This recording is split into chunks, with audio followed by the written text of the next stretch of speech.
I'm Josh Hammer. I'm Emily Jashinsky. I'm Ben Weingarten. And I'm Rachel Bovard. And this is NatCon Squad, where common sense and common good meet. NatCon Squad is produced by the Edmund Burke Foundation, the home for national conservatism. Subscribe now on iTunes, Stitcher, Spotify, YouTube, or wherever you get your podcasts. So as per usual, we have a great, wide-ranging show for you today. We're going to cover a multitude of topics. Rachel's going to kick us off by focusing on how the right is rethinking its priors. We're going to look at Abigail Schreyer's much noticed recent Substack posts. I will then talk about the horrific violent crime surge in America and what we on the right should be thinking, saying, and doing about that. Ben's going to talk about how the U.S. Navy is dangerously off course, continuing kind of a recurring theme of the intelligence apparatus and the military just going away from their mission further and further. And then Emily's going to close with an update on what's going on in Cuba and how Cubans are taken to the streets to demand freedom. So with that, let's kick it over to you, Rachel, to get us started. So I am going to talk about Abigail Schreyer's recent Substack. And for those of you unfamiliar with Abigail Schreier, she is an author, sort of turned social commentator on many issues, wrote a book recently on the transgender craze seducing our daughters, is how she put it. And as a result, I think was exposed to sort of the woke reaction to that, had her book pulled from Amazon, Target, all these places. And she's out with a Substack today that basically decries what she calls aw shucks conservatism. And there are so many, I think, threads that we could pull from this Substack. It goes in, I think, any number of directions. But her main thesis is that, look, conservatism as sort of constituted in Con Inc., right? Or how conservatism has formulated and institutionalized itself for the last 30 years is completely ineffective against the sort of culture war aspects that the left is waging. And there are two aspects I want to sort of briefly touch on and get everybody's feedback, because one of the points I think she makes very well is that the right for so long, has begun accepting the left's premises for so many of these arguments, right? She talks about how, when the right tries to engage the left on issues of like transgenderism, they're like, okay, but like, is it she, them? Did I get your pronoun right? Like they want to accept all of the left's terms for having the debate rather than actually having the debate. And she uses as an example, Senator Jim Langford back and forth with Javier Becerra, who's the head of HHS. HHS, if you've missed it, has completely removed the word mother from their budget documents, replaced it with birthing person. And she cites the exchange, which is just a very sort of kind back and forth. And, instead of actually getting at the issue of, you're trading away, the right of mothers to be acknowledged for who they are and, what they are and the purpose they serve, you just sort of let them do it. And he's like, oh, because James Langford is like, oh yeah, I get that sometimes, documents, the citations aren't exactly correct. And she's like, no, you need to call this out for what it is. Sort of smacks of Rod Dreher's, live not by lies. And so I think that, that's a very significant aspect to how the right has taken on this debate, is this like sort of David Frenchian type, right? Conservatism of be kind, be gracious, and all those things still matter. But I think her point is, we're fighting for our lives. We're fighting for the way that we live in this world. And if you're going to be too concerned with niceties, then you're not going to get anywhere. But I think this goes to the second point I wanted to make, which is how the right rethinks its priors with regard to not only how we engage the debate, but how our policies now sort of interact with the problems that we now face. She mentions one area, of course, it always comes back to big tech in my segments, but she mentions one area with regard to big tech where she says, look, Republicans and conservatives won't even fight big tech because they're not sure if their free market economics allow them to do it. And this gets back to something I've been saying for a long time, which is that, we've treated the policies of the 1980s as, not just policies that were specific to a time and a place. They've now become dogma, or ideology that is ossified into dogma, where any questioning of that is tantamount to sort of a mortal sin. And, you are cast out of conservatism for having any sort of unique thought about this.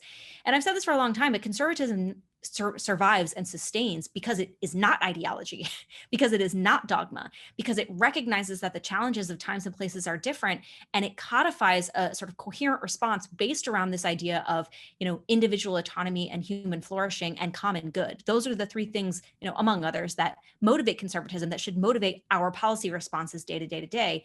And it's interesting, I think some conservatives are starting to see this. I was recently watching Tucker Carlson's long form show with Blake Masters, a new Senate candidate out of Arizona, where he actually made this point. And he said, look, the policies of the 1980s were in the 1980s because they worked then.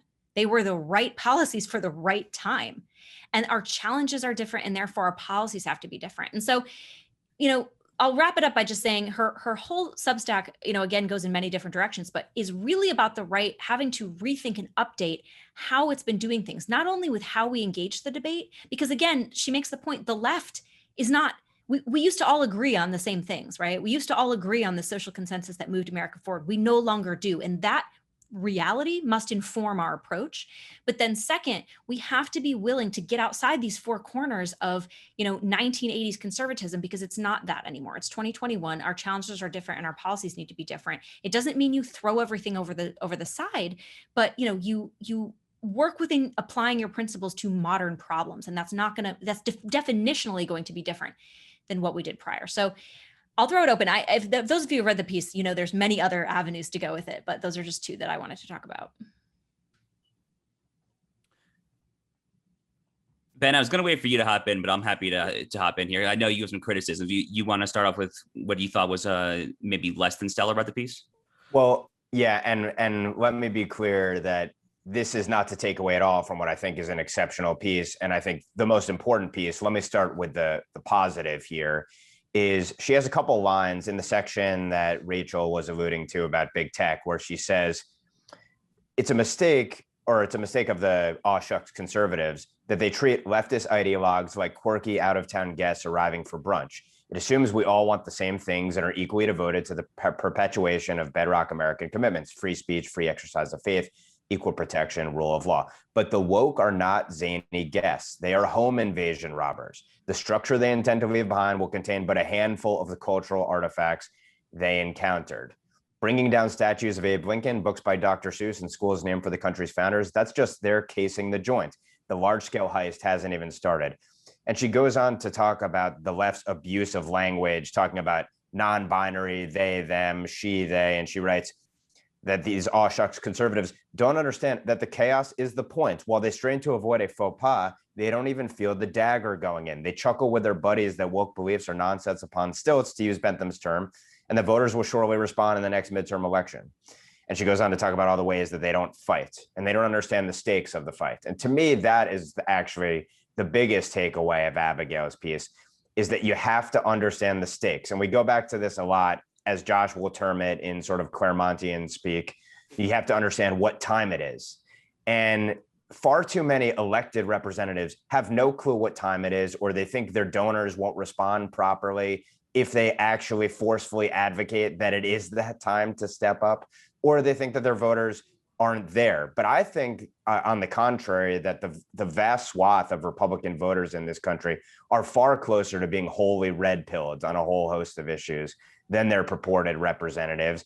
And I think that's why it is incumbent upon all of our purported leaders to engage in these realms. So my majorly positive takeaway from Abigail's piece, and there are many things to commend in it, including her referring to Chris Rufo and talking about how his tactics have worked so successfully with respect to one issue, and maybe that's going to be a template for taking on a whole bunch of issues, but is understanding the stakes. And if you fail to understand the stakes, you're going to fail to develop a commensurate set of tactics and strategy ultimately to overcome the challenges we face. So that's hugely crucial. And I don't want to take away from that at all. My one little critique is that to some extent, Abigail is guilty of doing what she accuses her opponents of doing, which is she contrasts the aw shucks conservatives with essentially the Yahoo conservatives. I'm using that as a catch-all term to describe her critique of essentially less serious, less engaged, less intellectually steeped conservatives who are simply chest thumpers, essentially, and just want to go for fighting and trolling, et cetera. And it may be worth criticizing that, but I don't think that we should attack anyone who could potentially be in our tent, given the stakes of the issues that she's talking about. You have to meet people where they are. And the way that we ought to advocate is, here is what we suggest those chest thumpers that she's referring to. Here's how they should engage on a whole variety of issues, and here's the issues they should engage on. I'd rather have a much bigger tent than a smaller tent, and I think we do a disservice potentially if we simply marginalize or ignore potentially millions of people who we ought to bring into our fold. So that's more of a tactical critique, but I don't mean to take away at all from what I thought was an exceptional piece that's well worth the time of everyone listening to or watching this podcast. Yeah, so I'll try to be quick here. I basically agree with much of what Rachel and Ben have said. I adore Abigail. She's a friend. I think I have a standing Shabbat dinner invitation at her house next time I'm in LA. I hope to take her up on that soon. So I was happy to see her come out swinging here. You know, it's funny. Abigail, she's become, I think, close friends with Barry Weiss, and they kind of guest write each other's Substack. And sometimes I've gotten the impression sometimes Abigail is like much more of like a truer kind of old school Reaganite classical liberal. But reading this Substack, you know, like Ben and Rachel both said, she does seem to have a greater awareness as to what time it is, right? To kind of use this term that's very much a leitmotif of this podcast on a seemingly weekly basis. So I was really encouraged to see that. I guess just the one thing that I'll add, because you know we're running out of time in the segment.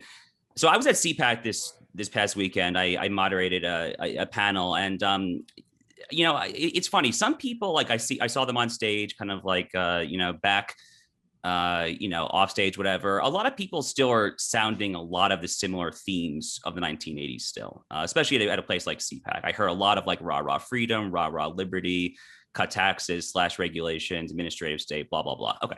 A lot of this is good stuff. Okay. Any conservatism that calls self-conservatism that does not value individual liberty to an extent is not worthy of the name conservatism.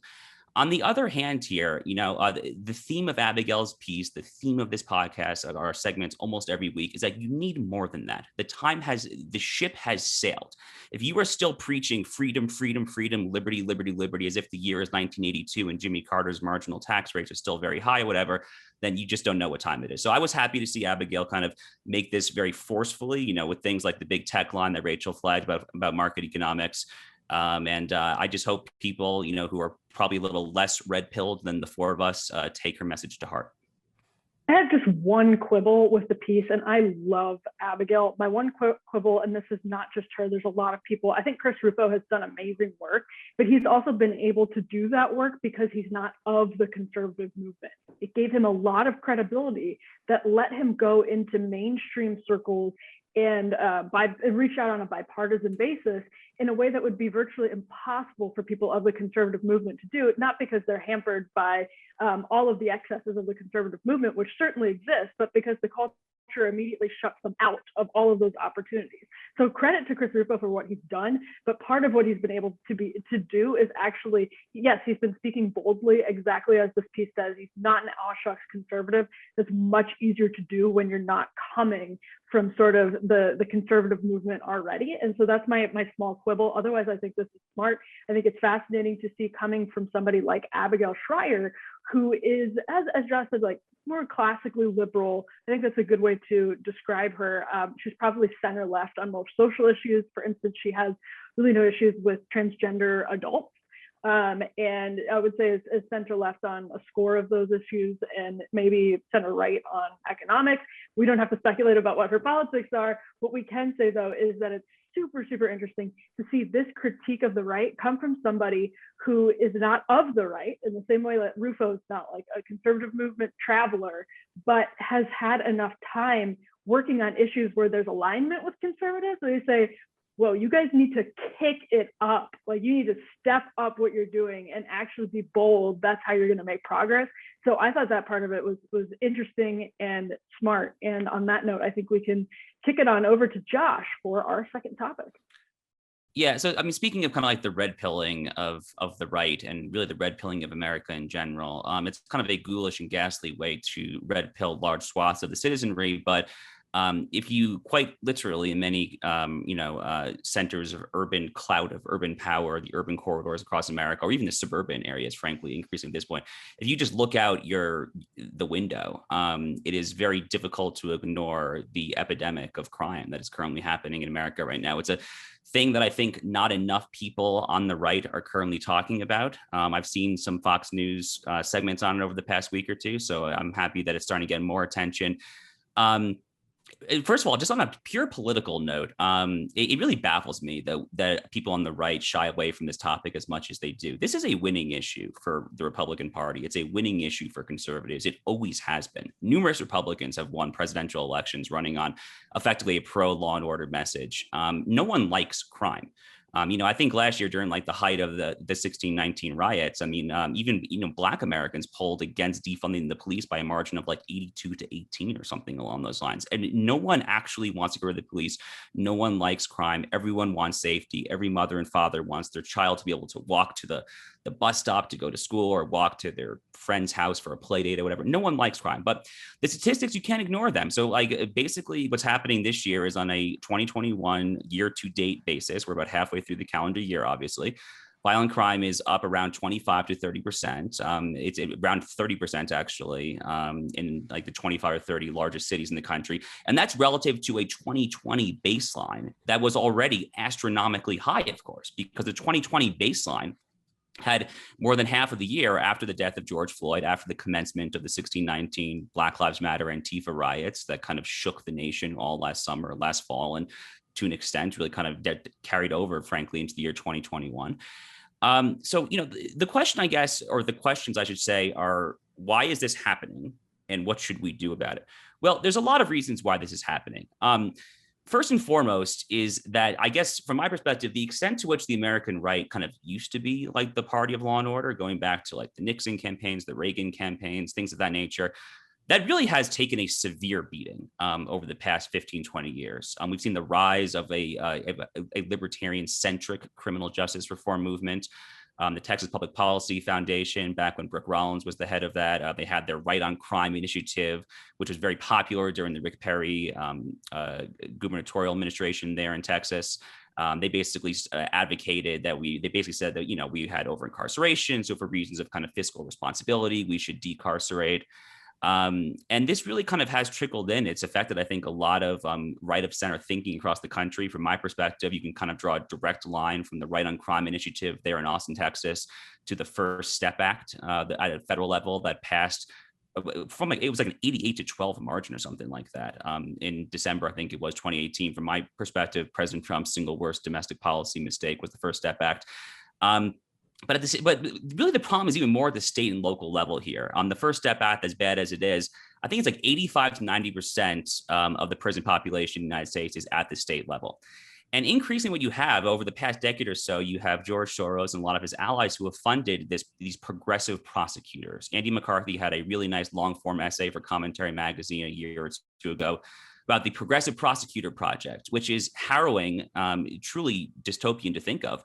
But these quote unquote prosecutors, who are oftentimes actually like public defenders by background, what their campaign pitch on this dump, and once they get in office, is that they won't prosecute, that they will not actually enforce what people call petty misdemeanor crimes. So the old broken windows policing, that was so successful in New York City under Mayor Rudy Giuliani, even under Mayor Bloomberg, frankly, in getting rid of crime, has just been completely forsaken at a state and local level. And the most recent headline that I saw earlier this week from The Hill was a decent length piece basically explaining how President Biden is now getting a lot of pressure from a lot of his criminal justice reform allies to replicate that Soros Progressive Prosecutor Project at the federal level. So meaning putting U.S. attorneys at the federal level who take this same kind of anti-broken windows policing, light on crime approach.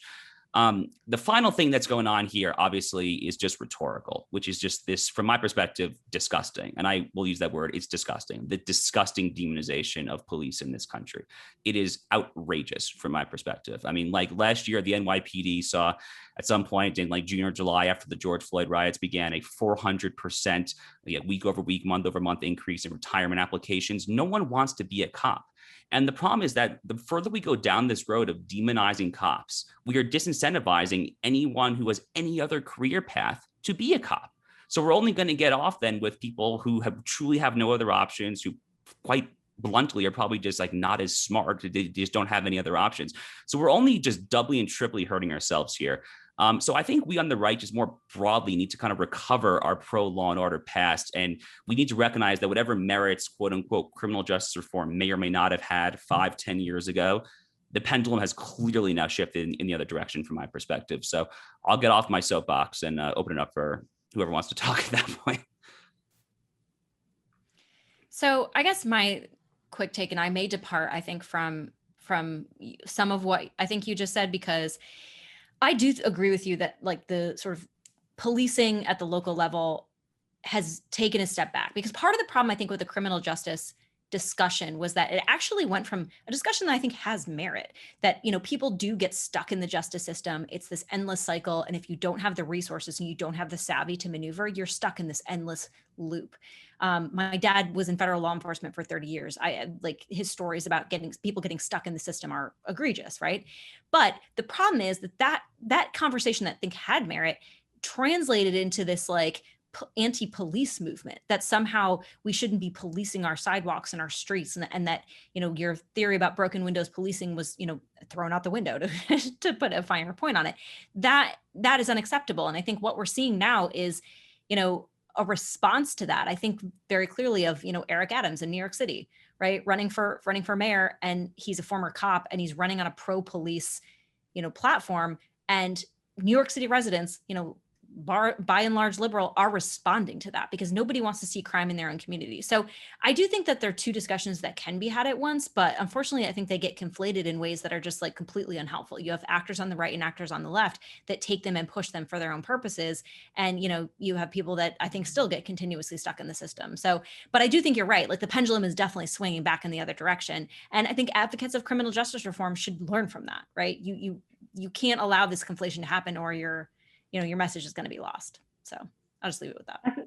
I think that's what's very difficult about this, is that we have a system where too many people for minor crimes get caught up in it for a really long time. But then we also have this mainstreaming of radical and just despicable language about police that has left people less safe, because cops are quitting and retiring in mass. And you can look at Seattle, you can look in Portland, you can look at this information in localities around the country. And you also hear officers saying they second guess themselves in important moments. And so the rhetoric in the new sort of, the new sort of social media litigation of every cop who gets put in one of these situations. Oh, man, I forget, I should go into the details of it, but there was one of a teenage girl recently, I can't remember if we talked about it here, who was shot by a police officer while she was clearly stabbing someone. And it's a great example, it's as good as an example as any, as how that officer got caught up in a national outcry simply for doing his job. And the story as it came out was wildly unbalanced because the full details hadn't been released. And so imagine being an officer that has to protect people who pay your salary in the moment. You can see how this sort of rhetoric is affecting police in and of itself, let alone some of the policies. So it's a very difficult conversation to have, because there are excesses of the system, the criminal justice system, and then there are these excesses of the critique of that system, and it's just really difficult to sort of bridge that gap. I think conservatives are going to have to find a way to do it, because you do have this mounting sort of critique of the system on the right, along with the mounting call for law and order. So there has to be a way, but I guess that would require a public space with more nuance, a public conversation with more nuance, sort of like what we do here every week. Yes, I make a couple quick points. It's also worth noting that the Biden administration has indicated that it's full speed ahead with going back to consent decrees, and we can only imagine what the impact is going to be on police departments in major cities across the country dealing with this spiraling rise in violent crime. And it's worth noting, going back to the George Floyd riots, in addition to the rhetoric and the defund the police movement and the no cash bail types of policies being implemented, and all of the anti-broken windows policing, in fact, encouraging people essentially to break windows and then telling you that you're a bigot if you call them out for that policy. There's another aspect of this, which is, if you look back to the statements of the prosecutors in many of the major cities where the worst riots took place, essentially their policies during the summer riots of 2020 were, we're not going to prosecute low-level offenses, and unless something really rises to the level of being egregious, we're going to dismiss almost everything that occurred. And it is remarkable to contrast that, I will say, with the prosecutorial and investigative effort that's going on with respect to, say, the January 6th Capitol rioters. It's really an interesting contrast if you delve into that a little bit, and maybe we will in future episodes.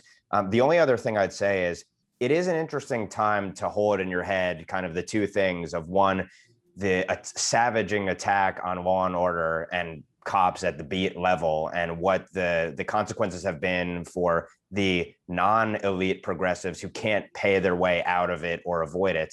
And then at the same time, as a conservative or as anyone who cares about civil liberties, the justified criticism at the federal level, especially, that we've seen and should have over the last 4 years over the weaponization and politicization, hyper politicization of the law enforcement apparatus with respect to pursuing wrong thinkers. So I think the principled stance is to be able to hold several ideas in your head at one time, that there can be prosecutorial abuses and that we ought to govern against it as best we possibly can, because power corrupts and absolute power corrupts.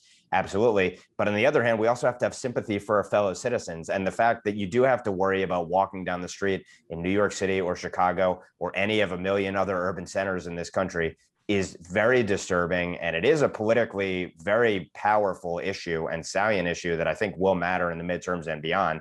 But on the merits, it's a critical issue, and everyone ought to be behind there being law and order on America's streets. And the left clearly is not, to go back to the Abigail Shrier realist view of the world as it is. Yeah, and the very last point I'll make to wrap a quick bow on this and send it right back to you, Ben, is, personally, I don't find the fiscal arguments in favor of quote unquote criminal justice reform very persuasive. It's a minuscule portion of most of these budgets.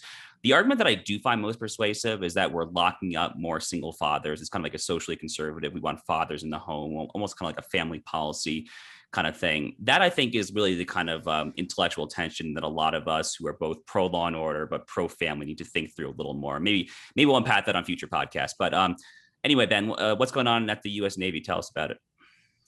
Yeah, well, actually, to your last point, there's a link here, which is there are the cultural questions that no one wants to talk about, but that are, of course, essential to determining the direction of a society, whether it's going to flourish or not, and all the other maladies that you're speaking to about single-parent households and all the other issues faced in urban centers across America. And the reason there's a link to what I'm about to talk about is that my subject for this week is this report that was put out recently, conducted at the behest of Senator Tom Cotton and several congressmen, including Jim Banks, Dan Crenshaw, and Mike Gallagher, on the state of the surface Navy culture, the sorry state of the culture of the surface Navy. And this report I found to be really remarkable in terms of the high-level takeaways and then the individual anecdotes from sailors and officers across all ranks, retired and some active as well, on the state of our naval fighting force. So the report argues, and I'll walk through it, that there are not only pervasive bureaucratic problems, the kind of problems that we assume plague any major organization, in particular any government agency, including, sadly, in the national security apparatus, but woke bureaucratic problems. What do I mean by that?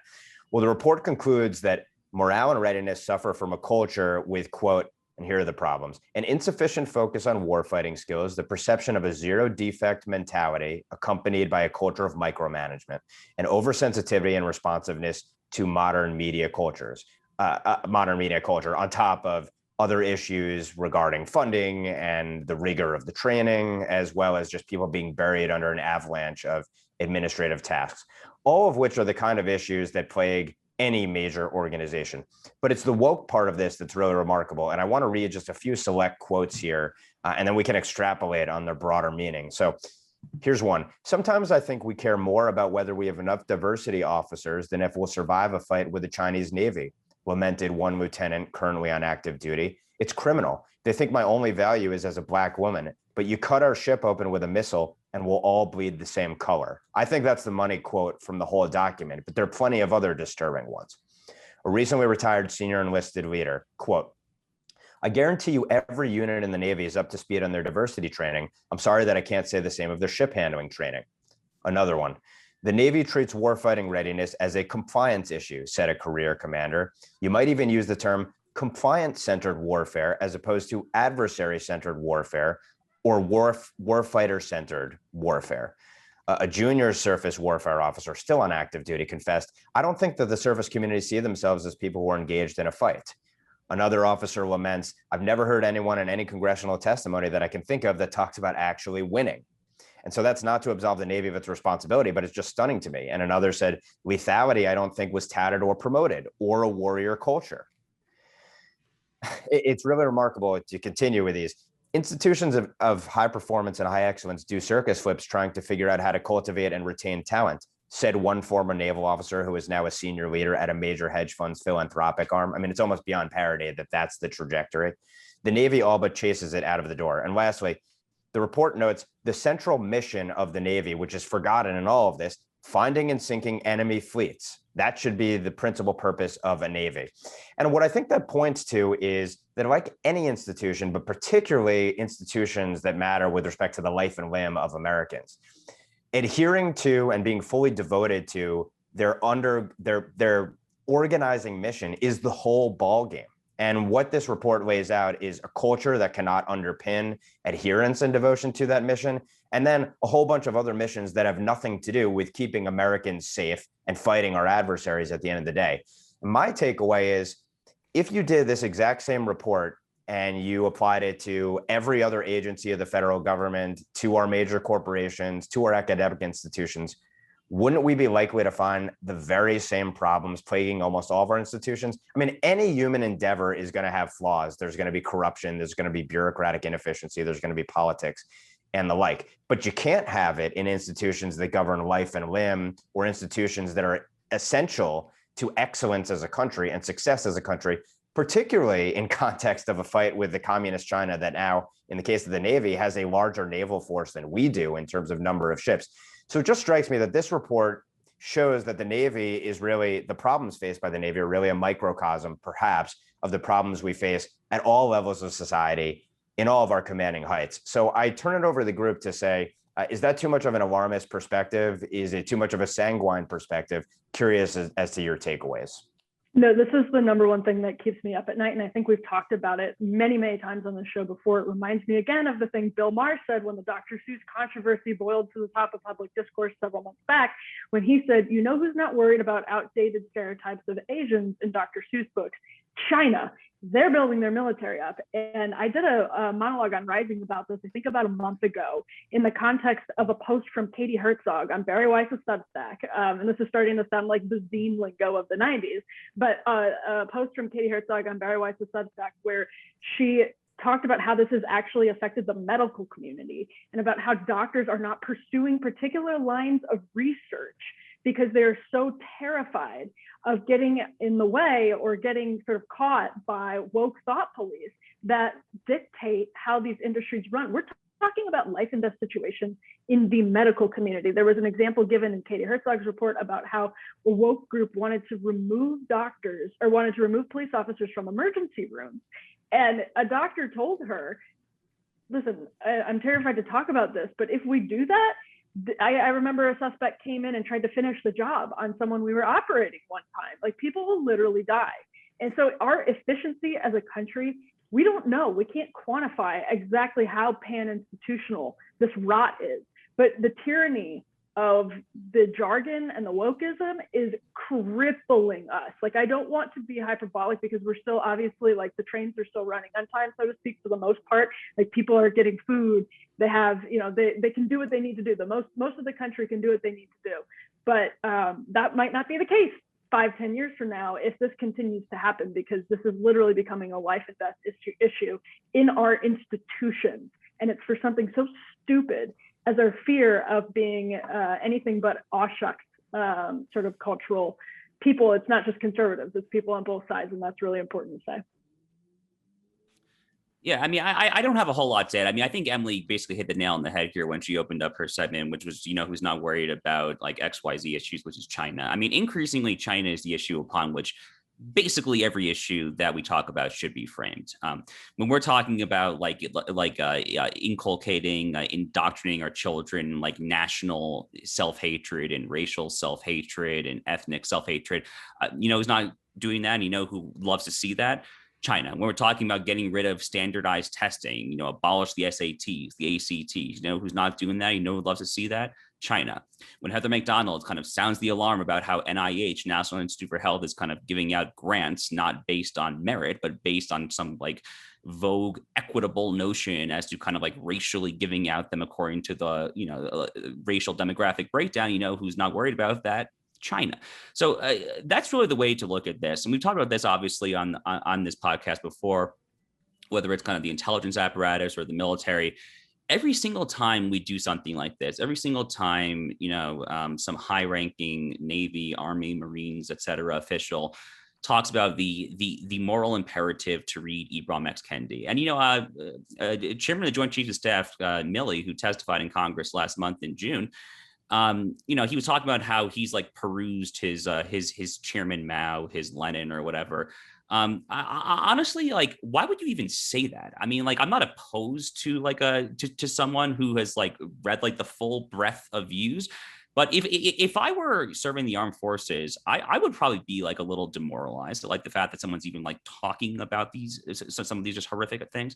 So anyway, I'm kind of going off on a bit of a tangent here, but to take it back to what Ben is talking about, all of this stuff that takes us away from the military's sole mission, everything that takes you further away from prioritizing the military's ability to go into hostile environments and kill the people who want to kill us before they do, anything that takes away or distracts from that is bad. And anything that distracts from that helps China, helps Russia. So, I'm happy that Senator Cotton is on this, as he is on a lot of things. And, good for us for talking about it, if I can be self-promotional, I guess. I think the thing that's so scary about this, though, it kind of goes back to one of the quotes that Ben read when he said we have a compliance-centered military. Like, it's sort of, it is terrifying because, again, to Emily's point, it's not just the leadership of these institutions. This is now baked in to the way in which these institutions function. And so, yeah, kudos to Senator Cotton for asking questions. I hope, and I fear that we're not, I hope we're in a place where a senator asking questions can change things, but I worry that this is so institutionalized at this point that there's not, you sort of have to go in and cleanse the entire system for it to right itself. Because what this is, and to be very clear about it, is this Soviet level agreement among elite institutions that this is a lie and I know this is a lie, but we're all going to hold hands and agree it's a lie together while everything crumbles around us. And I fear it's going to take something very dramatic to wake us up from this sort of social consensus that is built on something that is not sustainable and not at all what anyone in America voted for, but has sort of just been imposed on us from the very top, starting with the university. So I'll just, that's sort of a black pill take for the end of that segment. Just to tie this back to the violent crime issue, this is another instance where wokeism literally kills. That is the consequence when it corrupts institutions that impact the life and limb of our citizens. And so you have to hope that there's a widespread backlash against it, but the sophists on the other side are very adept and skilled, and they're fighting every single day in every single power center in the country to dominate. And the last thing I'll say, just thinking about your point about the Soviet level kind of conspiracy of lies that you're talking about, Rachel, is it really is Chernobyl like that HBO series. Have to recommend it. I'm sorry to say, but HBO did produce a great series on Chernobyl. And unfortunately, we become more and more every day like the Soviet bureaucrats than like American leaders. And that's a scary place to be. On that note, speaking of scary places to be, we come to Cuba, and Cuba has become a battleground for American commentators talking about our role in that country and about what the people on the ground in that country need and want. Sadly, we see this play out far too often, where people in Cuba express their explicit displeasure and opposition to the regime that keeps them oppressed.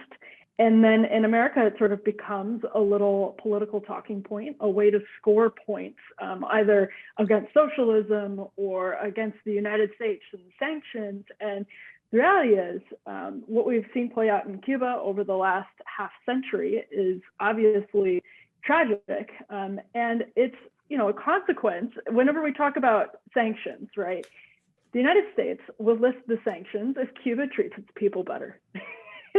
It's really that simple, right? It's to blame the United States for the sanctions.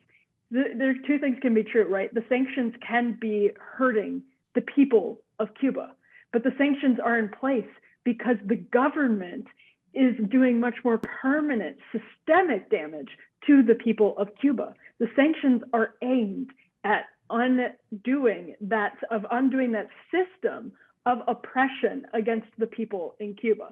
So as we get mired in a conversation about sanctions and whether the United States is just for profit holding the people of Cuba hostage, we have to realize first and foremost, this is the Cuban government. The United States is using the weapon, the primary weapon that it has, to try to free the people of Cuba, to try to pressure their government into treating them more fairly. And the way that this conversation, I think, has been turned over and framed into a debate about the United States seems to me outrageous. I'm curious to hear what you all think, when what we have in front of us is a authoritarian, dictatorial government that is oppressing its people actively right now. The United States is using the tool at its disposal, the primary tool at its disposal, sanctions. And you can argue that hasn't been particularly effective over the last several decades. That's one thing. But to blame the United States for what the Cuban government is doing to its own people is a really neat way, I think, for the left to skirt a conversation about what this leftist authoritarian government is doing to its own people. And with that, I'll open up the floor. So I'm trying to think where to begin. I've been to Cuba. I've seen it for myself, actually. I was there 2.5 years ago. I was there with my girlfriend, who's half Cuban. Her great grandfather was the poet laureate of the country before the revolution back in the 1950s. It was a wild trip. If any of you have ever been to a legitimately communist country, you'll know this, but I was not prepared for the sheer level of indoctrination that I saw. Literally, you get out of the airport in Havana, and the first thing you see in the country is this ridiculous billboard of this guy in handcuffs, and he's bleeding out of his handcuffs. And his hands are in an American flag. And it says in Spanish, "Embargo, bloodiest genocide in human history." And then I remember that first taxi ride when we're going from the airport to our Airbnb, literally everywhere you see in Spanish, "Hail socialism." There's images of Castro, Che Guevara everywhere. The country very much is a relic of the Cold War to this day. It really has not changed at all. And it's really tragic to see, honestly. Walking up and down this beautiful beachfront property that, Ernest Hemingway wrote about in The Old Man and the Sea. And it's there's nothing there. I mean, not only is there nothing there, but it's all just broken down. There's abandoned buildings. But to make it a little more optimistic, what I will say, I did meet at least one or two pure Castro-funded government flackies. We did a little day trip to the western part of the country, to Vinales, and our tour guide for that day was talking about the horrors of the American regime during the Cold War. It was pure propaganda. But most people that I talked to, and I actually did try to talk to these amount of people, were not buying what the government was selling. They could only go so far because you're always scared that the government's going to be surveilling you or monitoring your phones or computers. But a very common sentiment that I got was people telling me, "Oh, you're American, we love America, we want to be like America." But that sort of thing really, I fondly recall that 2.5 years later here. So it's encouraging, obviously, to see. As far as the embargo policy itself is concerned, basically what the U.S. has tried to do for a long time is we've tried to. Pardon my language, we've tried to half-ass this. There's really no other way to put it. We have tried to, have an effective embargo for the most part, while allowing any number of dispensations to that kind of policy. And I don't think that's worked. I don't think this half-measured approach has actually worked. I was talking to my girlfriend's grandmother, who fled during the revolution in '59. And her stance on this is that you have to do you have to go to one of the extremes. You have to fully liberalize, which I definitely would not support. We've seen how that kind of basically worked out with China, obviously, the past 50 years. Or you have to really enforce this embargo hard and effectively starve the island, which sounds like a grossly inhumane thing to do, until you realize that the alternative simply has not worked for the past 60 years. And you have to get to a point where the people truly do get up there and revolt. So anyway, I am very encouraged by what I see. But the rhetoric from the left on all these things is obviously horrific. I mean, we you know, all of us remember when Castro died, Bernie Sanders, all these other like idiot communist adults like had like you know, praised Fidel, praised the Comandante, and just awful stuff. But the onus, the duty, the obligation falls on us on the right to speak very clearly about the Cuban regime, and then just to stand unapologetically with the Cuban people there. Yeah, don't forget, President Obama sent Ben Rhodes to Castro's funeral. He sent a representative, his head, you know, one of his top national security advisors sent him to the funeral. So, you know, I agree with everything, kind of the sentiment that's been laid out. I do, you know, there is a sort of popular uprising, and that I think is something that we've been waiting for, right? Like there's so much the US can do from the outside. We can't pull the strings forever. And at some point, you know, the Cuban people are going to have to, you know, step up and I think in the way that they are, you know, making their sentiment known. But what will be interesting to me is to watch and continue to watch how the Cuban government handles this and how our press continues to ignore it, right? They'll cover one side of it, you know, and they'll say, oh, it's because they're protesting because they don't have access to COVID tests or whatever, like ludicrous line. And it's like, no, they're protesting because they're starving, right? But, you know, should the government become more aggressive in its crackdown, at some point that's going to become difficult to ignore. And at some point, kind of like China, this regime will show you who they are, because they always do. And at that point, you know, I think that the conversation will take on a clarifying point that it hasn't yet for some reason. Yeah. The closer this popular uprising hopefully gets to actually threatening the regime, the worse the regime will respond, and they will not be able to hide it in this modern media age, which is a positive thing. It's absolutely shameless that the media and the Biden administration as well, and others, have used this COVID narrative to deflect from the fact that no, Cuba is a living representation of what happens when you take leftism to its logical extreme. And it's poverty, misery, and disaster for everyone. And to anyone who claims to care about human rights universally, it proves it's total BS when they essentially serve as water carriers for the Castroite regime there. I think it's a man-caused disaster what's happened in Cuba, a country with immense potential, human capital, with a rich history and tradition just to our south. And it shows you the disaster of horrible ideas when they're applied, and tyranny when it's applied to its maximum extent. I think, you know, from the perspective of America's national interest, it would be great to see that regime collapse. Unlike in so many other instances, you're not going to have likely a worse regime come into place. Instead, hopefully you would have a truly liberal, free regime to our south, free government to our south.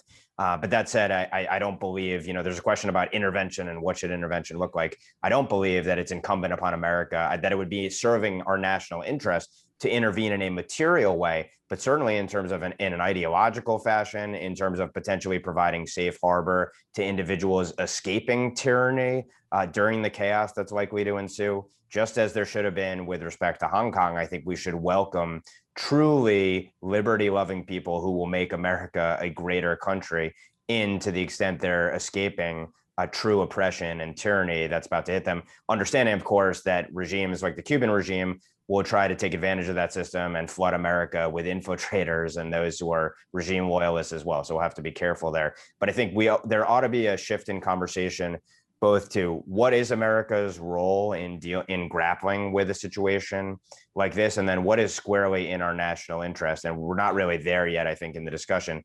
But the first discussion, of course, is that this is propagandistic garbage to make this about COVID and a medical response. It's a joke, it's a dodge, and it shows you the weakness of the left's position. And that's why we ought to be pressing it every single day when we talk about this issue. It's just so patently disingenuous. I mean, how does anyone like look at that and like take that seriously? I mean, this has been a 60-year struggle. I mean, it's one of the true Cold War relics. I mean, to make this about COVID is just utterly insane is like too polite of a word to you. This is like gaslighting on top of gaslighting on top of gaslighting. But anyway, the final quick point I'll make, and then let's kind of transition to closing thoughts here. The other problem with, you know, President Obama's Cuba policy and trying to like open up relations, you know, you know, as Rachel said, like sending people to Castro's funeral. I mean, Obama was there watching a baseball game, and it was like this horrible image of Barack Obama behind home plate watching a baseball game in Cuba with like the Che Guevara painting on the wall. Just disgusting stuff.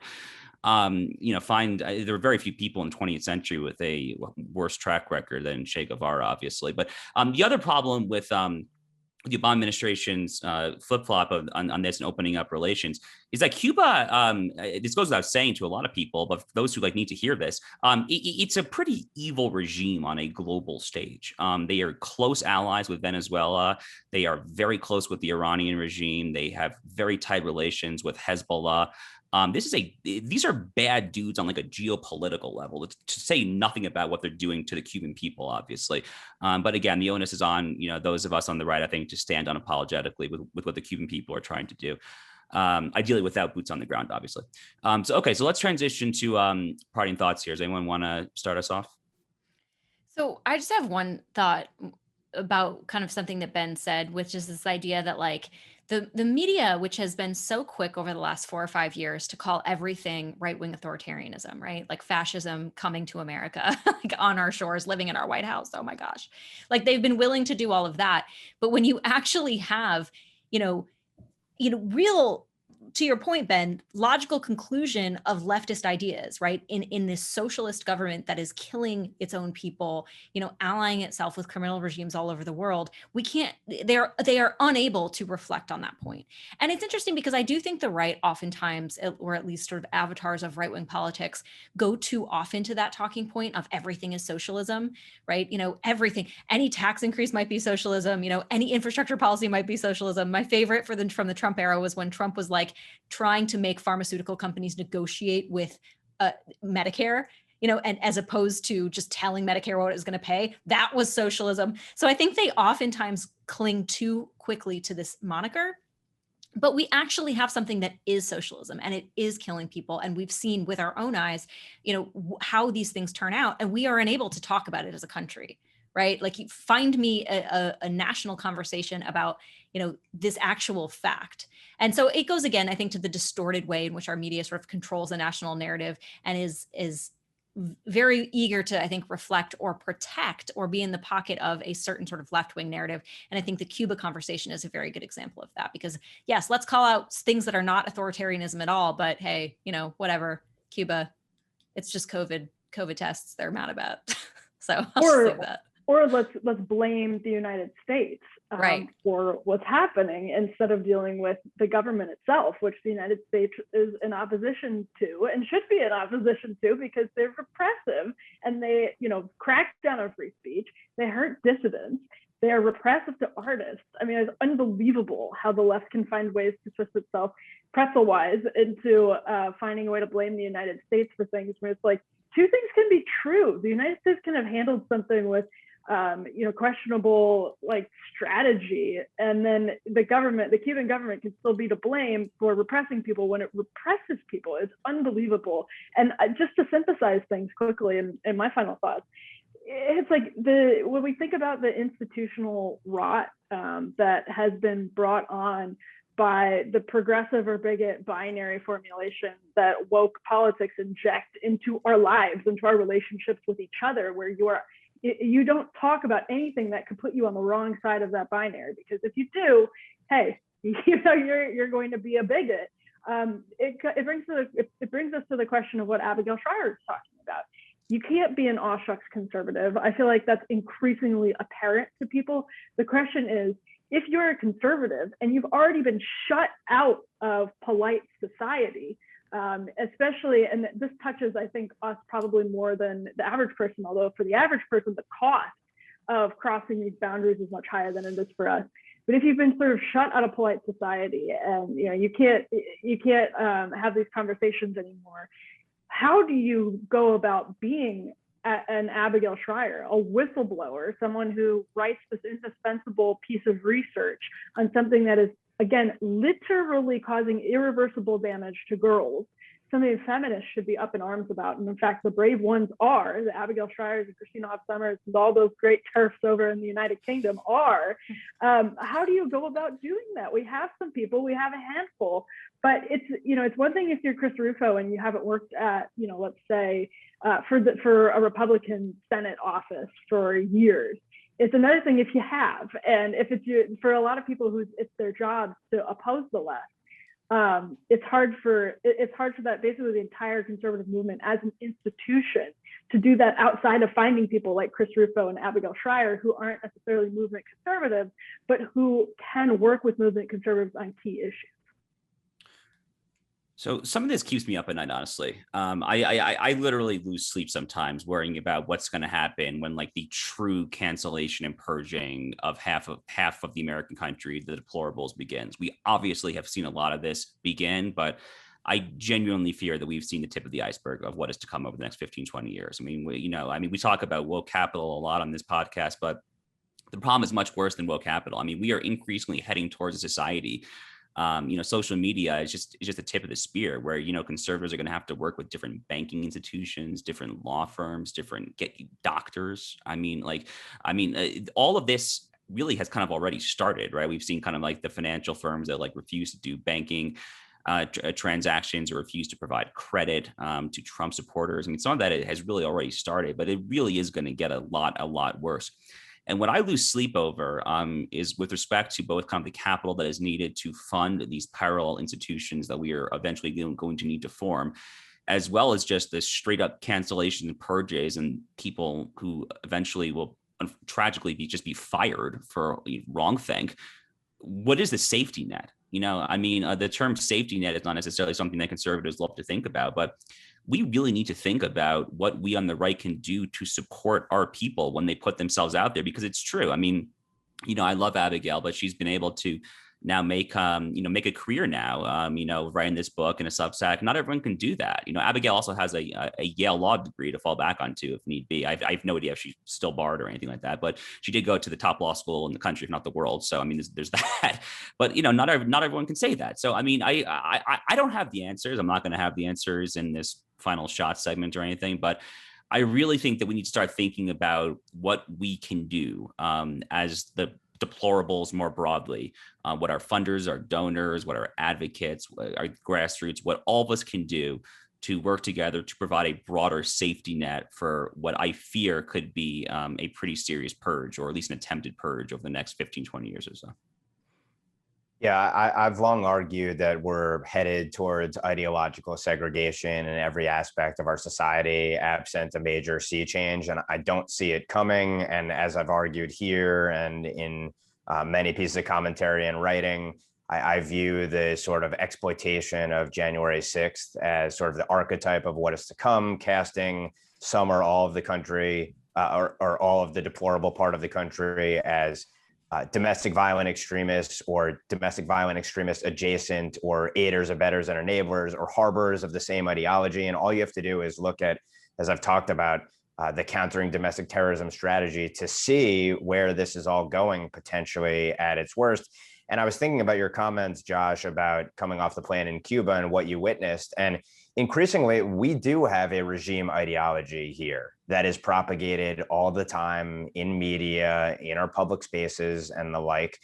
The American flag is cast as evil and deplorable, and our institutions want to fly every other flag but the American flag, the flag that unifies all of us, regardless of our identities or heritage or background, and that's supposed to transcend all that with the love of country and the values and principles on which the country is based. And then the social media side, the FBI put out a tweet recently where they were talking about, it's incumbent upon people to report on their neighbors should they be radicalizing, essentially.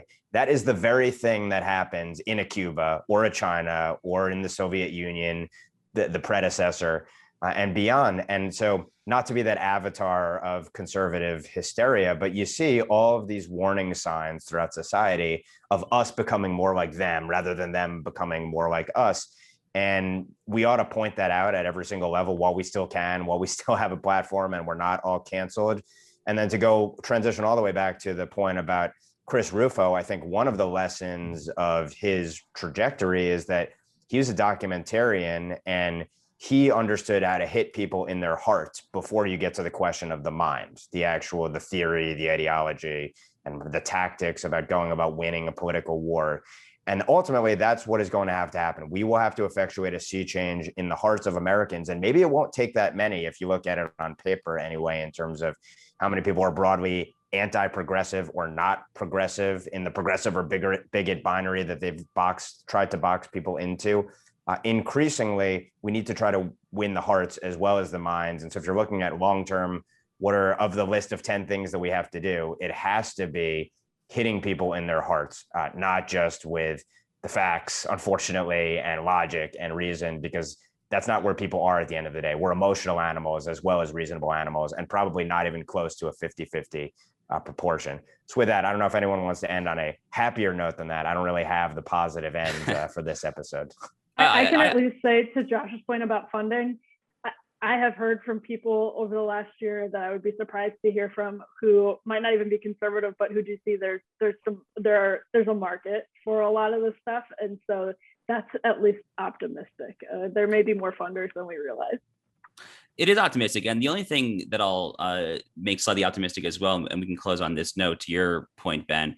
We do need feelings. Facts don't care about your feelings, only go so far. Human beings are moral creatures. We have intuition. We care about feelings very much so. And, more generally, I think there has been a bit of a reawakening on the right over the past few years. I think some of us in this podcast certainly try to be a part of that awakening. That kind of, statistical, data-driven appeals really only get you so far. At the end of the day, the American public really wants to hear appeals to justice, which is the most classical form of political rhetoric, going back to the Bible, to the Greeks, to any classical form of politics. And there really, I think, has been a bit of an awakening for the American right to make more forthrightly and unapologetically justice-based public policy appeals. That's certainly at least what I try to do in my very small, limited capacity, but that's kind of what you're talking about as well, Ben. But we're pretty out of time on that note. So on behalf of Emily, Rachel, and Ben, I am Josh Hammer, and we will see you at the next NatCon squad.